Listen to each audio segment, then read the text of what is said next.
The muqarna is an integral part of Islamic vernacular, as seen in our precedent, the Hammam Mosque of Isfahan. The honeycomb-like vaulting of the muqarna can be used purely as ornamental components, transitioning from wall to ceiling, or as structural components, behaving as load-bearing systems. The unique muqarna design stems from a variation within types of arches and shapes. Our analysis led us to test the variations of arches, shapes, and pattern making by way of tesselating its arrangement.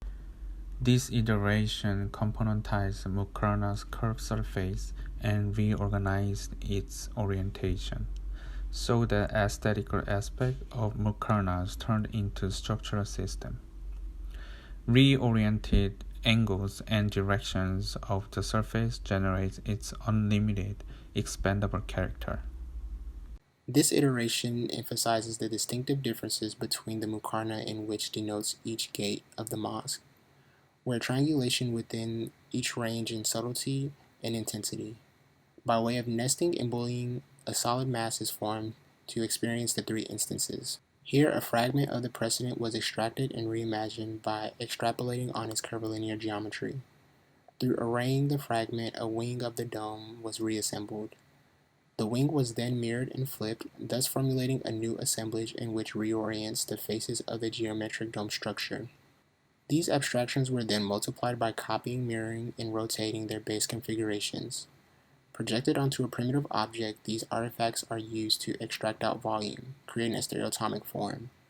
The use of color and texture were integrated to reflect aspects of the Islamic culture and patterning that are embedded onto muqarnas.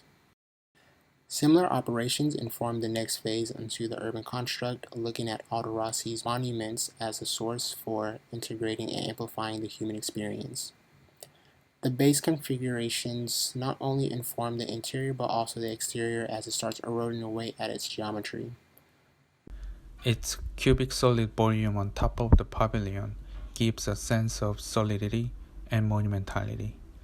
On the other hand, void space underground provide both vista through the structure and access to the pavilion.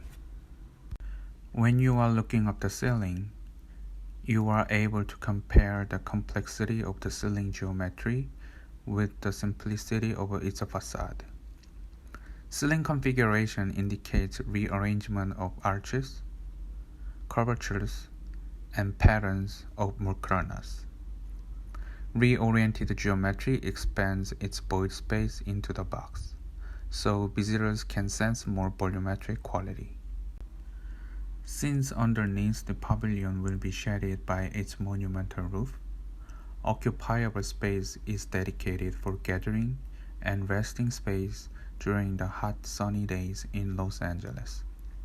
Its space utilization also represents how muqarnas are used in Islamic architecture as a monument. Once again, the use of color became an integral part of its design, creating an affect in which impact the guests and passerbys. This urban construct creates a space where people can gather and reflect on oneself and social issues through its refracted and reflective nature and appearance.